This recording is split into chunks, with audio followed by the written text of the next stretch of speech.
بسم اللہ الرحمن الرحیم۔ کلاشن کوفوں پر قابو پانے کے بعد ہمارے حوصلے بڑھ گئے تھے۔ ہم دونوں جنگل کے اندر ہی اندر چلتے ہوئے وہاں سے ہٹتے چلے گئے۔ جنگل سے باہر نکلنے کی صورت میں ہمارے دور سے نظر آنے کا اندیشہ تھا۔ اس طرح ہم علیحدہ ہونے کا خطرہ بھی مول نہیں دے سکتے تھے کہ مبادا ایک دوسرے کی گولی کا نشانہ بن جائیں۔ وہاں پر ہم نے گوریلا جنگ لڑنی تھی اور خوش قسمتی سے ہم دونوں گوریلے ہی تھے۔ حرکت کرتے وقت ہماری کوشش تھی کہ نہ تو ہمارے پاؤں کی آواز آئے اور نہ ہی ہمارے منہ سے کوئی سرگوشی نکلے۔ بغیر بولے ہمیں ایک دوسرے کی حرکات کا اندازہ تھا۔ ہمارا سب سے بڑا مسئلہ یہ تھا کہ دشمن ہمارے سے پہلے ہمارے لیے کھات لگائے ہوئے تھا۔ اس صورت میں ہماری تلاش میں پھرنے کی بجائے انہوں نے اپنی جگہ پر بیٹھے رہنا تھا اور حرکت میں ہونے کی وجہ سے ہمیں ہی ان کی نظر میں آنا پڑتا۔ ایک بڑے درخت کے قریب پہنچ کر امجد نے میری کلائی کو پکڑ کر آہستہ سے دبایا اور خود گن کو سلنگ اپ کر کے بغیر کوئی آواز پیدا کیے اس درخت پر چڑھنے لگا۔ میں نے اس کا اشارہ سمجھتے ہوئے درخت کے تنے کے ساتھ پوزیشن لے لی۔ درخت کی انتہائی بلندی پر پہنچ کر امجد نے گرد و پیش کا جائزہ لیا اور پھر نیچے اتر کر اپنی ناکامی کا اظہار اس سے نفی میں سر ہلا کر کیا۔ ایک دفعہ تو میرے ذہن میں آیا کہ امجد سے کہوں کہ چلو فی الحال یہاں سے نکل چلتے ہیں، مگر پھر یہ ارادہ ملتوی کرتے ہوئے میں نے کلاشن کوف کے سیفٹی لیور کو فائر کرنے کی پوزیشن پر لا کر امجد کی آنکھوں میں جھانکا۔ میرا مطلب سمجھتے ہوئے اس نے رضامندی میں سر ہلا دیا۔ میں نے اپنے سامنے موجود جھاڑیوں میں 2 ہلکے ہلکے برس فائر کیے اور پھر ہم دونوں جھکے جھکے انداز میں دوڑتے ہوئے ایک جھاڑیوں کے جھنڈ میں گھس کر بیٹھ گئے۔ ہمیں امید تھی کہ ہماری گھات میں پڑے ہوئے دشمن تنگ آ کر خود ہماری تلاش میں نکلیں گے۔ اس صورت میں ان کو نشانہ بنانا ہمارے لیے آسان ہوگا۔ یوں بھی ان کے 2 آدمی ہمارے ہاتھوں جہنم واصل ہو چکے تھے۔ ان کی طرف سے بھی کسی سگنل وغیرہ کے نہ ملنے کی صورت میں ان کا ہمارے انتظار میں اپنی پوزیشنوں میں گھسے رہنا بیکار جاتا۔ منشی اور اس کے ساتھی کی فائرنگ اور پھر تھوڑے سے وقفے کے بعد میری فائرنگ کی آواز نے لامحالہ ان کو اعصابی طور پر منتشر کر دیا تھا کہ تھوڑی دیر بعد ہی ہم دونوں کو سامنے کی جانب سے چند آدمیوں کے قدموں کی چاپ سنائی دینے لگی اور پھر اچانک قدموں کی آواز کے ساتھ ایک کھردری سی آواز سنائی دی۔ شاہ نواز، اوئے علاقہ شاہ نواز! وہ پشتوں میں شاہ نواز کو آوازیں دے رہے تھے جو ان کی آواز کی پہنچ سے بہت دور جا چکا تھا۔ میں نے بغیر کوئی آہٹ پیدا کیے اپنا رخ پیچھے کی جانب موڑ دیا کہ مبادا دشمنوں کا کوئی آدمی دوسرے جانب سے نہ آ رہا ہو۔ سامنے والوں کو میں نے امجد کی صوابدید پر چھوڑ دیا تھا۔ یوں بھی امجد کا نشانہ مجھ سے بہتر تھا، بلکہ ٹریننگ کے دوران نشانہ بازی وہ واحد ایونٹ تھا جس میں امجد نے مجھ سے ہمیشہ سبقت لیے رکھی۔ دوسری جانب کوئی حرکت نظر نہ آنے کے باوجود میں نے اسی جانب نگرانی جاری رکھی۔ 2 ہیں اور میں دونوں کو پار کر رہا ہوں، امجد آہستہ سے بڑبڑایا۔ میں نے اسے جواب دینے کی ضرورت محسوس نہ کی اور میری خاموشی کو رضامندی جانتے ہوئے اس نے بغیر کسی وقفے کے 2 سنگل راؤنڈ فائر کیے۔ میں نے ان کی چیخیں سن کر جان لیا کہ امجد کا نشانہ ہمیشہ کی طرح کامیاب رہا ہے۔ ہم چند لمحے دم سادے وہیں پڑے رہے اور پھر میں نے امجد کو وہیں پڑے رہنے کا اشارہ کر کے لاشوں کا رخ کیا۔ اس دوران امجد نے گرد و پیش کی نگرانی جاری رکھی۔ امجد کی چلائی گئی گولیوں نے دونوں کی کھوپڑیوں میں سوراخ کر دیے تھے۔ دونوں لاشیں امجد کی مہارت کا منہ بولتا ثبوت تھیں، کیونکہ پہلے آدمی پر تو اس نے بلا شبہ شست لے کر گولی چلائی تھی، لیکن دوسری گولی اس نے بغیر وقفے کے فائر کی تھی اور اتنی جلدی شست بدلنا یقیناً کمال مہارت تھی۔ میں نے ان کی سرسری سی تلاشی لی۔ اس کے ایک کے نفے میں اڑتا ہوا 30 بور پسٹل اور دوسرے کی جیب سے ایک بھری ہوئی میگزین نکال کر میں بجلی کی سرحد سے امجد کے پاس پہنچا۔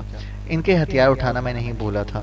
دونوں فالتو ہتھیار اسی جگہ چھپا کر ہم کالنگ کرتے ہوئے وہاں سے نکلے، کیونکہ اسی جگہ بیٹھے رہنے کی صورت میں ہم ان کے گھیرے میں آ سکتے تھے۔ 50-60 گز دور آ کر ہم نے ایک مرتبہ پھر پوزیشن سنبھال لی۔ اس مرتبہ ہم نے نسبتاً گہری جگہ پر اپنا مورچہ بنایا تھا۔ ہمیں زیادہ دیر تک انتظار نہ کرنا پڑا۔ جلد ہی ایک اور جوڑی نظر آ گئی۔ شاید انہوں نے ہماری تلاش کے لیے تمام کو 2-2 پارٹیوں میں منقسم کر لیا تھا کہ ہم سے ٹکرانے والی تیسری پارٹی بھی ہمیں 2 آدمیوں پر ہی مشتمل نظر آ رہی تھی۔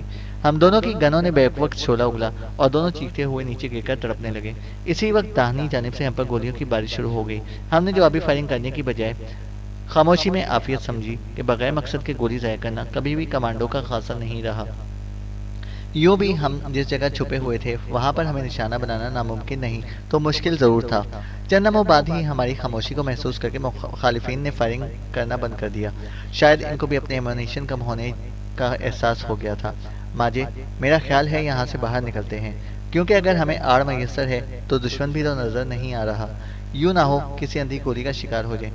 ویسے بھی ہمیں ان کی تعداد کا صحیح اندازہ نہیں، کھلی جگہ پر جا کر ہی کچھ اندازہ ہوگا۔ امجد نے پوچھا، ان جھاڑیوں سے باہر کی زمین کیسی ہے؟ نالے سے باہر تو وہی کاشت شدہ علاقہ ہے جو تمہارا دیکھا بھالا ہے، البتہ نالے کے اندر اکا دکا درخت اور کٹی پھٹی زمین ہے۔ چلو پھر، امجد جھاڑی کی حد سے باہر رنگ گیا۔